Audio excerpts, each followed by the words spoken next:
Guys, a lot of changes has happened. You're seeing one of them. So, first of all, guys, I've discovered how to make this stuff called living armor. It's from blood magic. You make this binding agent. It requires a magician blood orb or higher, so it's a pretty recent development for my personal progression.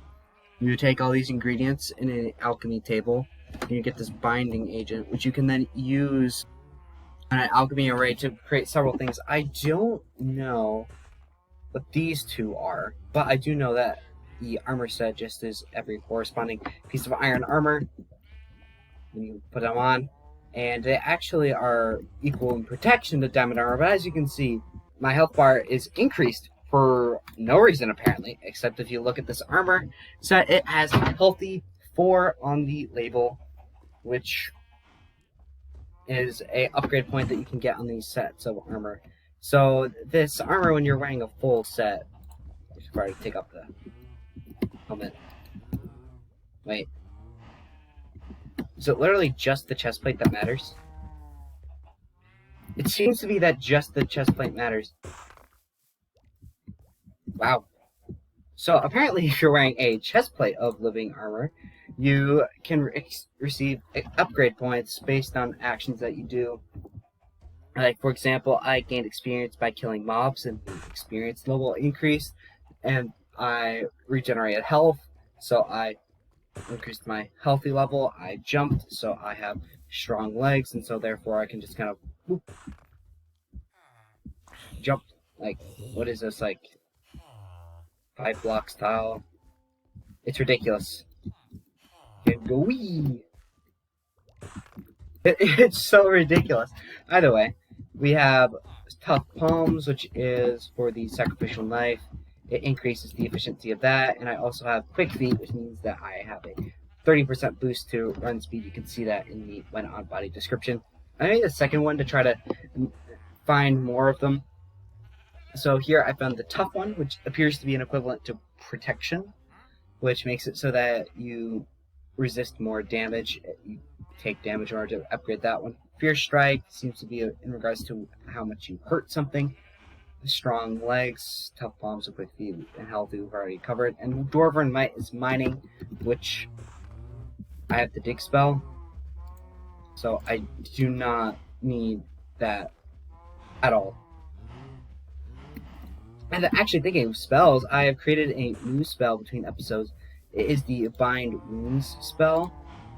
The components are quite simple. You bind wounds. And what it does is that if I were to right-click, it gives me the...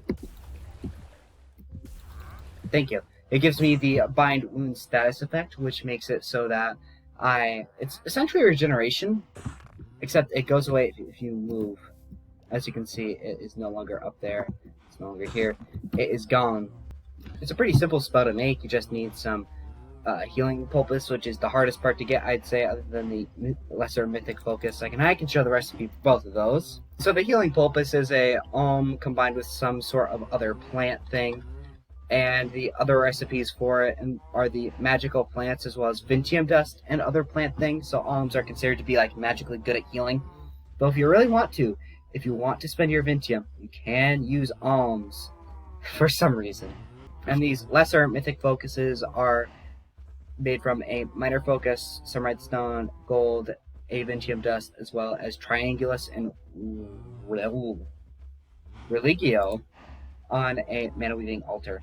I also did do some exploring, and I actually now have a use for the study desk thing. So on the Oculus, it says to raise your rote progress, which I have not made the Book of Rote. I probably could do that sometime this episode, but either way, so as you master components to spells, it increases your rote progress, and this study desk, crafted like so, with some basic tables, books, anime quill, vellum, spellbook, orange candle, or any variety of candle actually.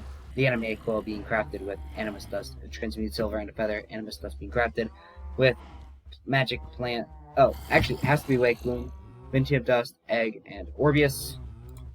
With all those, you get a study desk. And study desks, you can put these torn journal pages into it, and then you increase your rote progress of things. But as you can see down here, I lost a few experience levels. I used to be experience level 26, now I'm level 25.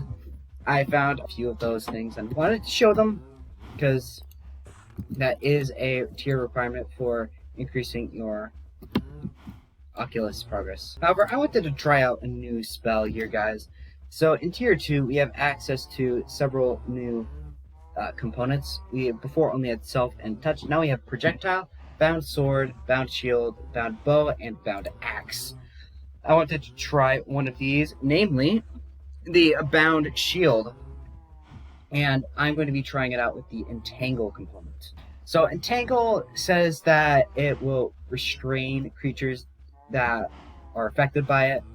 So I assume that will make it so that when this magic shield blocks, it will, instead of doing any like harmful effect, it will make them be stuck in place for a brief period of time.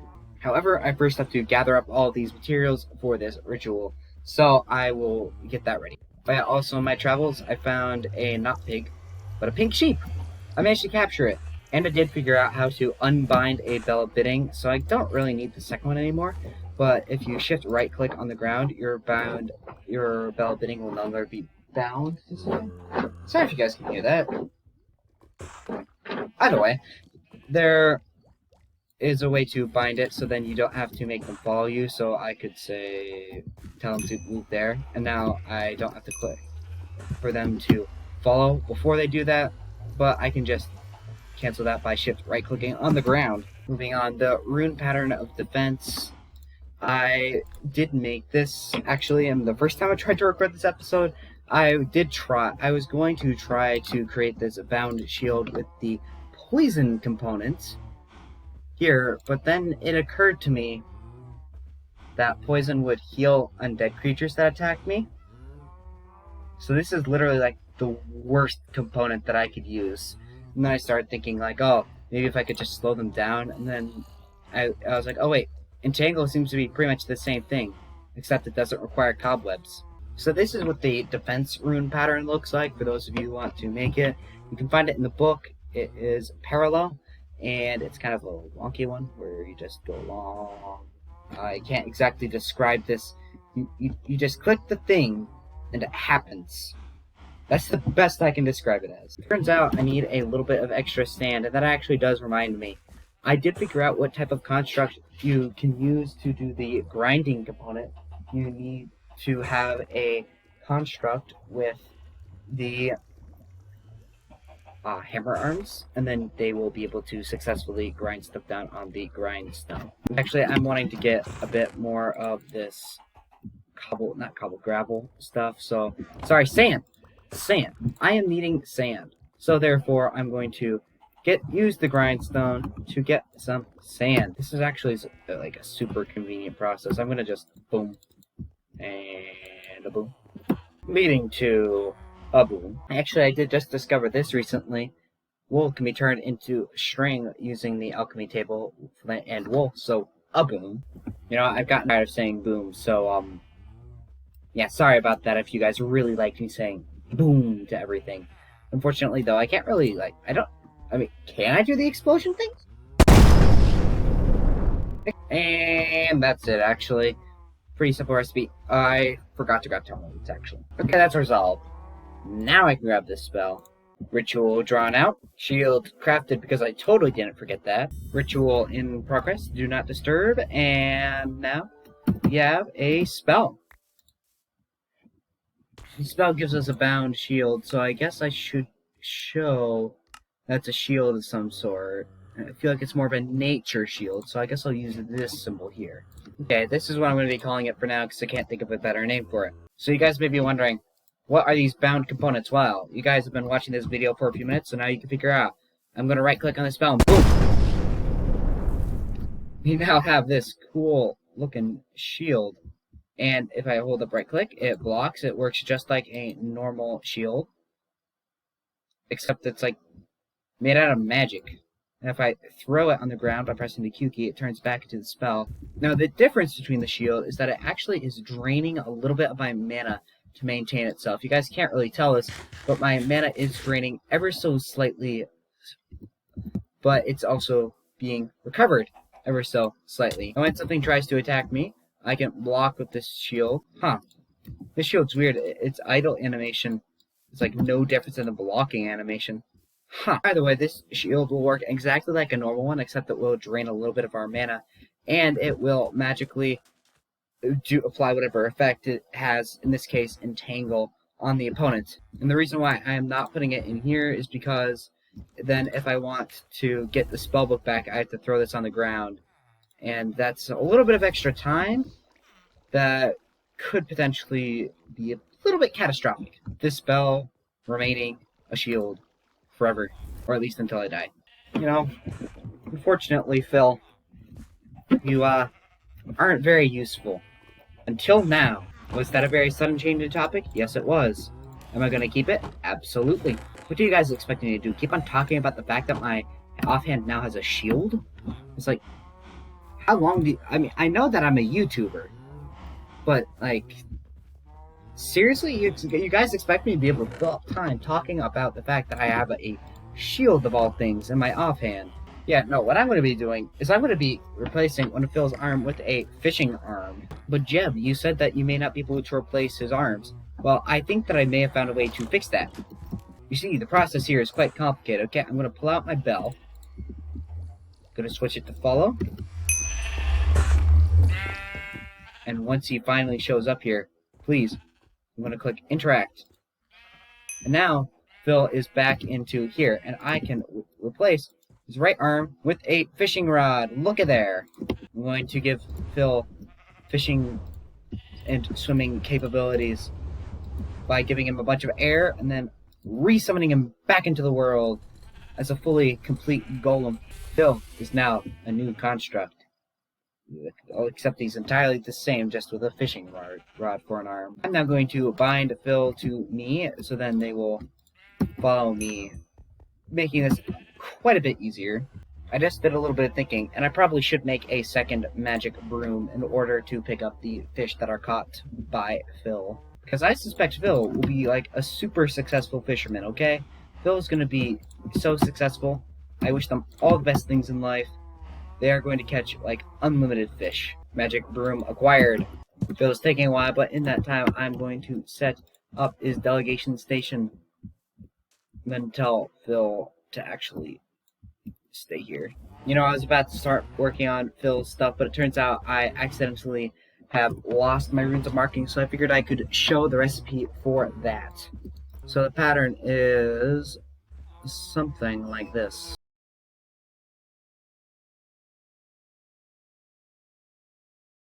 No, it's just a little box with a little tail there. And you also get 4 runes of marking per operation with this. So it's an extremely efficient operation at that. Now that we are out of the house and the peace of the shore, we can now tell Phil to start fishing. It is a simple command, but Phil is also a simple construct. So I'm going to be putting this block out here in order to help show where it is. So in order to do this command, you have to set a block out into the water and then tell Phil to fish at that place. And now Phil, get fishing. And now he has set out a fishing rod, and we're going to be waiting and waiting and waiting and waiting. Oh, caught something. Got a cod. Okay, Phil. I know that you have like infinite fishing power, but I need you to catch a few enchanted books for me, okay? He's too focused on his task to reply. Either way, what we now have here is Phil is going to be fishing forever or until this chest is full.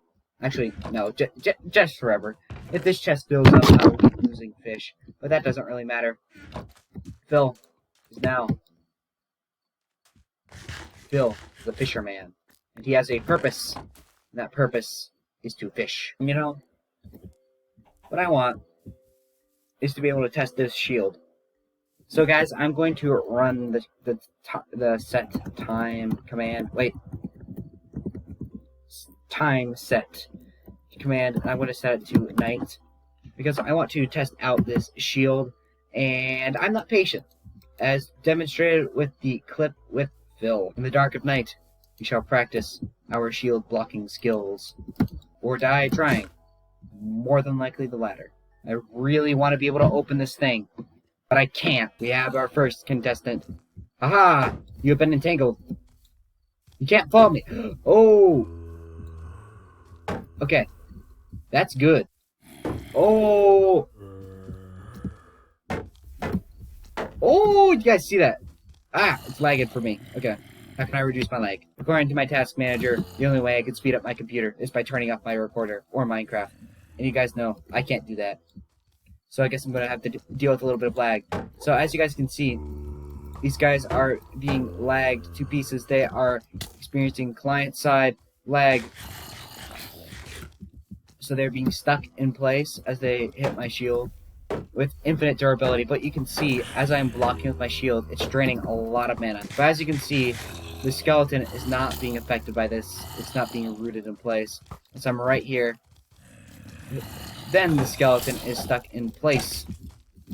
That's a lot of zombies. What I want in shield is that I can stick a zombie in place. Thank you.